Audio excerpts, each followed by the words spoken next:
Hi. In this video, we're going to take a quick look at the Docstrings and Annotations code. So you remember that if we call help on, let's say, a built-in function to Python, like help on print, we'll get some kind of documentation for the print function. And we saw that for other things as well, like we can do help, let's say, on a class as well. And we get some documentation as well for the class. So with our own functions, we can do the same thing. We can, let's say def my func, and we'll take in two parameters, a and b, let's say with a default of 1, and just we'll return a times b. Now we can call help on my func, and you'll notice that we get something back. We get basically the function definition, the function header, right? But nothing else. So we can remedy that by putting in a documentation string, which has to be the first line of code in the function, and it has to be a string. It can be a single line string or a multi-line string. The delimiters don't matter. Some people will say, well, you have to use triple quotes. No, you don't. You can use single quotes if you want. So you can say returns a times b. And if you run that, now you get your documentation here. But of course, if you want to use multi-lines, now you're going to have to go back here and you're going to have to put in triple quotes. So that's why people use triple quotes in general, because you generally will have more than one line, and even if you don't, you kind of pre-build it in such a way that, you know, if I have a single line and I want to add something, right, some additional comments here, and technically I shouldn't call it comments, I should call it docs here, documentation, because a string is not a comment, right? So if you do that, now it's kind of pre-built in order to have multi-line documentation. So that's why people will use triple quotes in general. So if we do that, as you can see, this comes back here as well. And you can add, more lines in here. You can, do a section that discusses your inputs, another section that discusses the outputs maybe, right? And so on. And if we run this and run that, as you can see, we have that as well. So remember, this is not a comment. A comment would look something like this. So some comment here, right? This is a comment. Now you'll notice that the docstring is no longer the first line of the function, and yet it still worked. Why? Because this is not a part of the code. It doesn't get compiled. So technically it's not the first line of this function. The first line of code in this function is this right here. Now, if I put another string over here, let's say some comment here, right? Now, if I look at help, then yeah, this now has changed, right? This is now my document string, not this over here, because that's not the first line. That's not the first line of code, right, in the function. The first line of code is this over here. Same thing, if you put in a equals, let's say, let's put in a dummy variable I equals 10, you get the same thing. There is no docstring now anymore, right? Why? Because this wasn't the first line of code. This was. But of course, comments, true comments, don't count. All right, so if we go back to that, here's what we have. And we can see where this comment is stored. So this is part of your code. It's not a comment, it's a docstring. And where is it being stored? Well, it's being attached to the myfunc function. Functions are objects. They have properties just like any object. In particular, they also have the doc property. And here's your doc property. It's just your string. It's your docstring, right? That gets contained in there. Now, of course, you can add documentation as much as you want, right? But it doesn't affect how your code runs. It's external applications that are going to use that, like the help function, for example, right? That's just going to read the documentation string and display it in some way. In this case, it just does this. You might have other external applications like the Sphinx documentation system that will read that and do something with it in order to create documentation on your code. So a lot of people will use this instead of just a comment, because if you use it this way, instead of using a comment to document what the function does, then it's great because now external tools can leverage that as well. And this is why sometimes people think of those as comments, but they're not technically comments. This is a comment that's ignored by the Python interpreter. It gets, totally dumped out of your code, whereas this is a string that just sits by itself. It's not assigned to anything. It doesn't, really do much other than be there. But then when Python encounters it, it recognizes it, since it's the first line of code, as a docstring. And so when the function is created, it puts it inside this doc property, the dunderdoc property. So this gets assigned to the dunderdoc property when def runs, okay? When this function is created, at the time of creation. Not every time the function runs, just when it gets created.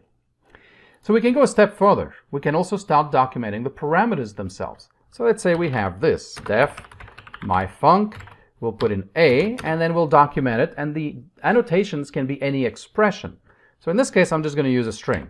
So, annotation for a, then we'll put in b as well, and we'll say annotation for b, and we can retain the default value. Nothing changes. We don't lose any functionality with annotations. So we can document b, and we can also specify its default value, equals 1. We can also document the return value of the function. And let me fix the typo. So what's the return value going to be? I don't know, something, right? This is really just a bogus function.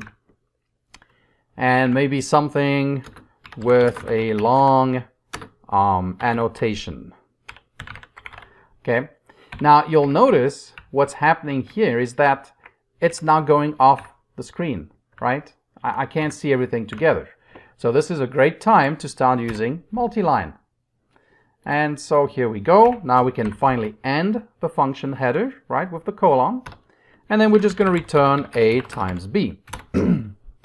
Now if we do help on myfunc, you'll notice that, well, we get those annotations that come back in the function header. But you'll notice there's no docstring. Well, yeah, there's no docstring because we didn't put anything.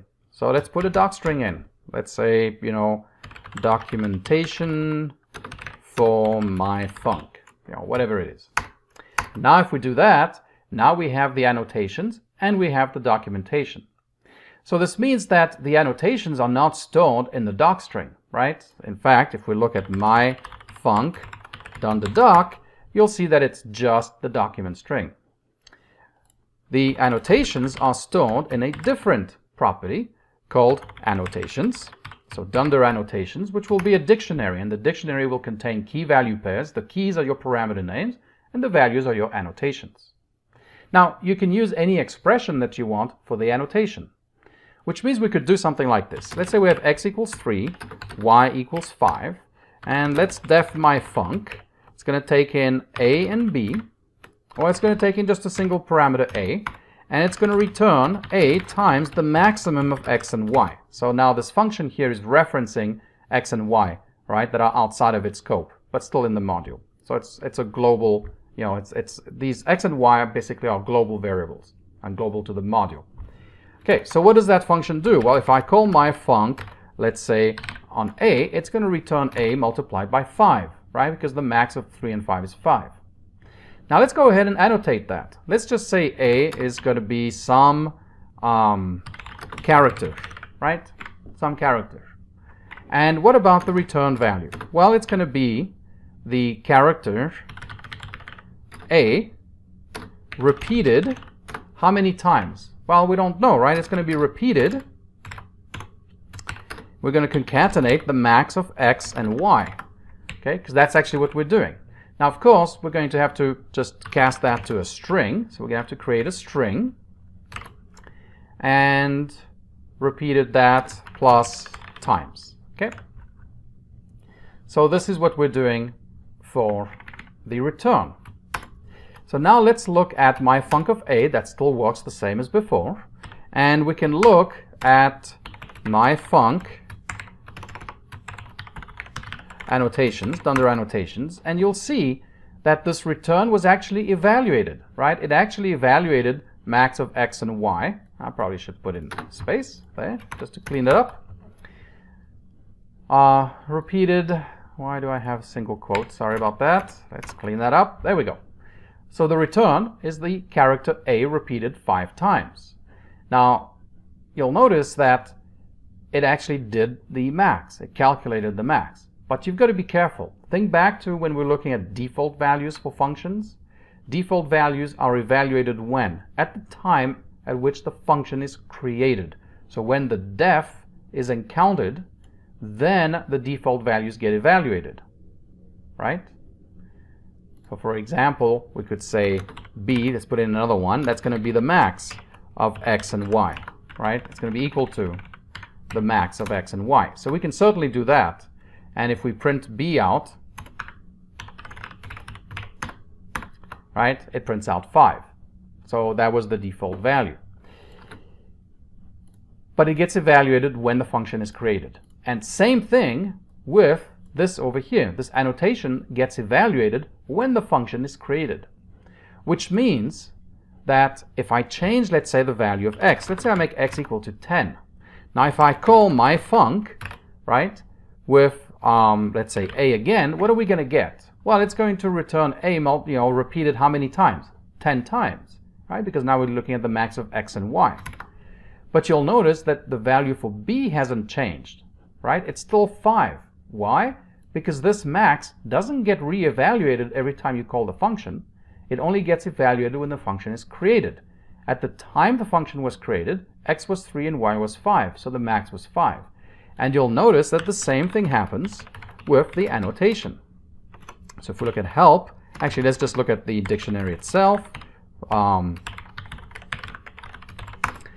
You'll notice that the return still says the character a repeated 5 times, right? So it didn't change the annotation either. So just something to be aware of.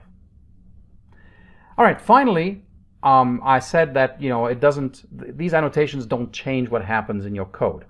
And you can still use all the ways you can define parameters with star args and, stars and so on. You can keep doing that as well as using the annotations. So a very quick example of how you format that. So here you have a, I'm going to say a has to be a string, and it doesn't have to be a string. I'm just saying that that's the annotation that I want to assign to a. We'll look at something called type hinting in the next section, which is a little different. It kind of expands. That's a recent enhancement to annotations, but it doesn't change the character of Python, which is still a dynamically typed language. Then we'll take b and we'll say, well, b should be an int greater than 0, for example, right? And then maybe we're going to take, and then we'll set a value equal to 1. So we'll set a default of 1. Then we'll take in some extra arguments. And again, you can annotate that as usual. So some extra positional args. Then you can put in key value arguments. That's k1. Let's say k1, some, well, keyword only argument 1. And then we can put k2, which is going to be a keyword only argument 2. And now we can also specify a default value for it. Let's say 100. And then finally, we can pass in, some extra keyword only arguments, some extra keyword only args. And all I'm going to do here, and we'll return, something. We'll return something. And here we're just going to print, right? We're going to print a and b and args and k1 and k2 and quargs. Okay, so that's all the function does, really. Nothing, just shows what arguments were passed in. So of course we can do help on my func, right, where we'll get this. Now if you want, you can also look at my func annotations. Right, and here we go. Here are the, here's the dictionary with the keyword values, the keyword being the parameter names, the values being the annotations. And of course, the my func works, just as normal. So we can pass in, a, so we'll pass in a value of 1, b, we'll pass in a value of 2, we'll pass in a few extra positional arguments. Then we have our keyword only argument, k1 is equal to maybe 10. And I'm not going to specify k2, I'm going to let it default, right? And then we'll pass in some other stuff. Let's say k3 equals 300, k4 equals 400. So some additional keyword only arguments. And as you can see, it gets handled as normal, right? A and B were 1 and 2. 3, 4, and 5 went into that star args. Then 10 and 100 was k1 and k2. K2 used its default. And then k3 and k4 were additional keyword only arguments that got passed, that got taken into that dictionary. So it doesn't change anything. You can still use your parameters and still create your parameters just as before. Nothing's changed. All right, so thanks for watching, and I'll see you in the next video.